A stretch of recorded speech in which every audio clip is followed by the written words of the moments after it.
Enfin, une nouvelle réjouissante pour l'Église catholique française.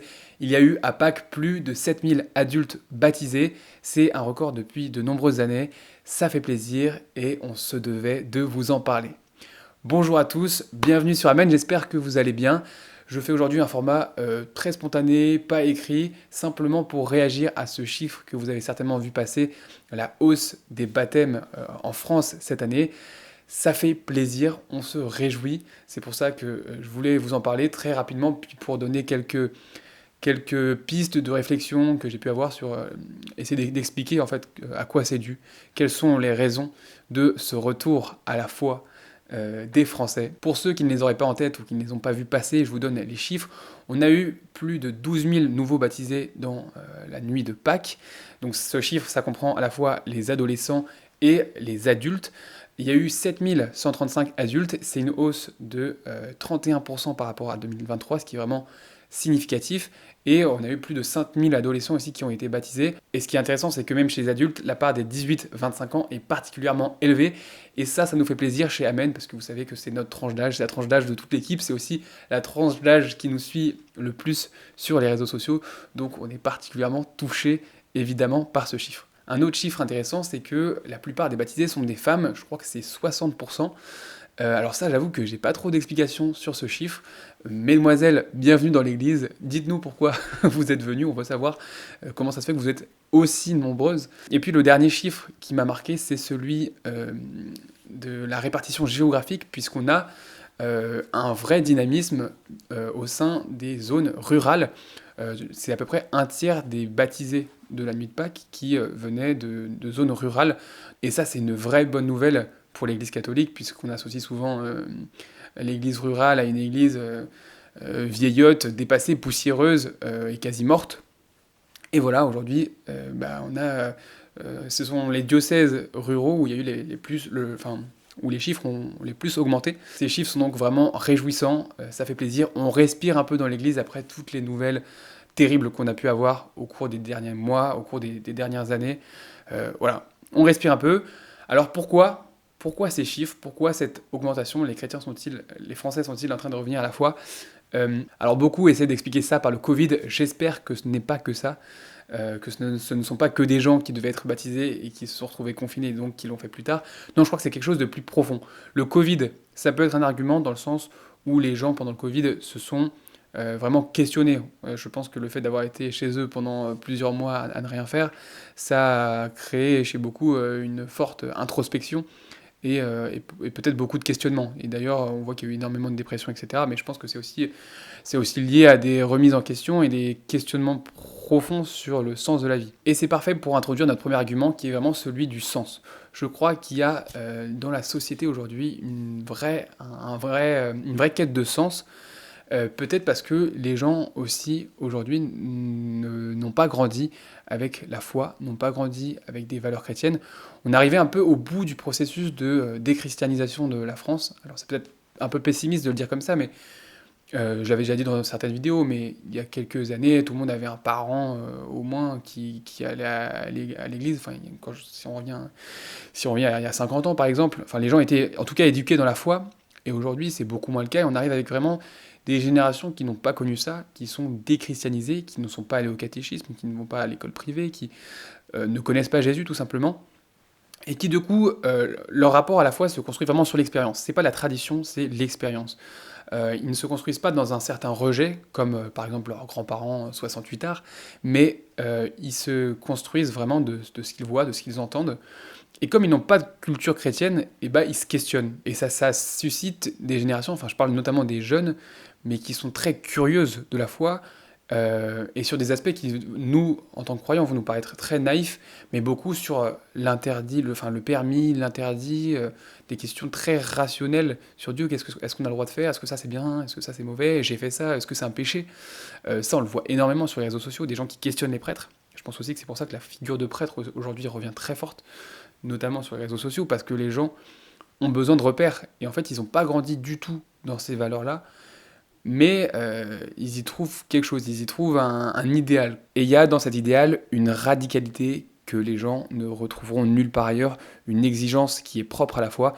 Et je crois que cette radicalité, elle attire. Et il n'y a qu'à voir comment le carême a attiré cette année pour en prendre la mesure.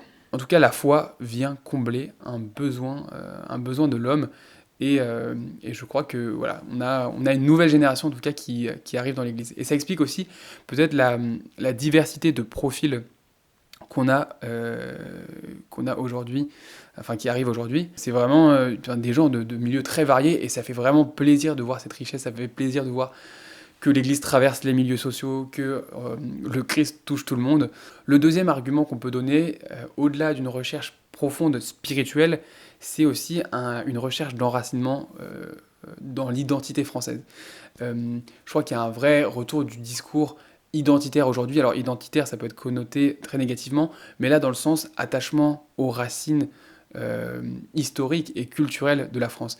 La foi chrétienne est quand même vraiment présente dans l'histoire de la France, les gens en ont conscience, et c'est un discours qui revient de plus en plus.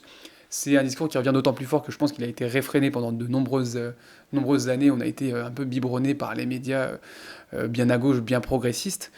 Mais aujourd'hui, en tout cas, il y a une certaine fascination pour l'histoire de la France, l'histoire chrétienne de la France. Et ça fascine, et ça fait que les gens qui ne sont pas forcément croyants à l'origine, mais qui aiment la France, trouvent dans leur passé des figures inspirantes qui étaient chrétiennes. Je sais pas, ça va être Saint-Louis, enfin ça va être tous les rois de France. Mais ils vont se questionner enfin se dire, ces gens-là étaient chrétiens, ils ont porté la France, le christianisme a porté la France, il a fait tant de belles choses, c'est qu'il y a peut-être quelque chose de particulier à aller creuser là-dedans. Et c'est aussi ça rejoint un peu l'attachement aussi au patrimoine aujourd'hui. Les gens sont, j'ai l'impression, vachement sensibles aujourd'hui au patrimoine. D'ailleurs, les enquêtes sur les nouveaux baptisés disent que le patrimoine est une porte d'entrée pour les gens dans l'église. Les gens qui sont rentrés dans des églises, peut-être simplement au début pour faire du tourisme, quoi, pour visiter parce que c'était beau, et qui se sont retrouvés frappés par le Christ, frappés par la beauté des lieux, par l'immensité des choses, la grandeur. Et voilà, ce récit, cet imaginaire de la grandeur de la France chrétienne revient très fort, et peut-être que c'est pas directement ce qui convertit, mais en tout cas, je pense que c'est une porte d'entrée, et en tout cas, ça fait se dire aux gens, le christianisme a quelque chose de spécial. Alors évidemment, nous en tant que chrétiens, je pense qu'il faut toujours avoir un regard assez critique là-dessus, sur cet angle très historique, très identitaire, dans le sens où, évidemment, c'est important, mais il ne faut pas oublier, la foi pour nous, c'est avant tout une relation d'aujourd'hui et de demain. Enfin, c'est la relation maintenant, c'est pas uniquement le passé, quoi. C'est pas, oui, alors oui, c'est bien si le christianisme a contribué à la grandeur passée de la France, mais nous, c'est aujourd'hui. C'est parce qu'on aime le Christ qu'on va faire des grandes choses aujourd'hui, et ça, c'est quelque chose qui peut être un peu absent de ce discours-là. Donc, ne pas oublier de remettre le Christ à la première place dans ce discours-là. Et le troisième argument auquel j'ai pensé, c'est celui de la mission. Je crois que les chrétiens, les catholiques, ont compris qu'on ne pouvait plus rester dans notre canapé à ne rien faire, à rester les bras croisés en attendant que le christianisme s'éteigne en France. Non, il y a une prise de conscience, il y a de plus en plus d'initiatives missionnaires qui se développent, et ça, c'est vraiment génial. Je vais parler des réseaux sociaux parce qu'évidemment, c'est ce qu'on connaît chez Amen, mais c'est une joie énorme de voir toutes ces chaînes qui se développent, toutes ces initiatives, des gens qui prennent la parole, qui disent leur foi, qui disent leur fierté d'être chrétiens. Encore une fois, je l'ai dit tout à l'heure, mais le nombre de vidéos de baptême que j'ai vu passer, ça fait des centaines de milliers de likes, mais parce que les gens sont fascinés, les gens respectent ça, les gens admirent ça. En fait, on montre qu'en tant que catholique, on est fier de notre foi, et c'est en train de faire effet, les amis. Donc bravo à tous ceux qui portent la mission en France. C'est en partie grâce à vous que tous ces baptisés sont là, et qu'il y en aura peut-être des milliers d'autres. Bon, bien évidemment, j'ai pas cité le principal argument, la principale raison de la conversion des gens, mais c'est évidemment le Christ lui-même, le Christ qui est vivant, qui est ressuscité, et qui continue de transformer les cœurs, transformer les âmes, qui continue d'agir au quotidien. J'ai pu recevoir ici de nombreux témoins qui ont parlé de comment le Christ s'était manifesté concrètement dans leur vie, par des guérisons, par des conversions incroyables. Donc en fin de compte, malgré toute la mission, malgré tous les arguments que j'ai pu avancer, celui qui a toujours le dernier mot, c'est le Christ. Voilà les principaux arguments que je voyais en réfléchissant à la raison de la hausse des baptêmes cette année. N'hésitez pas à dire dans les commentaires si vous avez d'autres idées, d'autres explications qui vous viennent. Maintenant, il est temps de remettre un peu de lucidité dans tout ça. Évidemment, c'est très beau ce qui se passe, évidemment, ça nous motive, mais voilà, faut pas oublier que il y a quand même une diminution des baptêmes chez les enfants qui est conséquente. Évidemment que la déchristianisation est toujours un phénomène d'actualité contre lequel il faut lutter. Le vieillissement de l'Église est aussi une réalité, le vieillissement des prêtres, etc., la crise de la vocation, la crise du sacerdoce. Ce chiffre des baptêmes cette année ne doit pas être l'arbre qui cache la forêt, évidemment. Mais bon, on a le droit de se réjouir quand même de temps en temps. Mais voilà, ça montre il va falloir, il y a un élan, il y a une petite étincelle, et j'espère que ça va permettre d'embraser tout le reste et de vraiment mettre le feu au monde. J'espère que tous ces nouveaux baptisés vont trouver réellement leur place dans l'Église. Ça, c'est un vrai sujet aussi. Je crois que je ne sais plus quel est le chiffre exact, mais il y a énormément de baptisés qu'on ne revoit plus, de nouveaux baptisés, je veux dire, qu'on ne revoit plus dans l'Église 2-3 ans après leur baptême, tout simplement parce qu'ils n'ont pas réussi à trouver leur place, ils n'ont pas réussi à trouver une vraie vie de foi, un vrai rythme.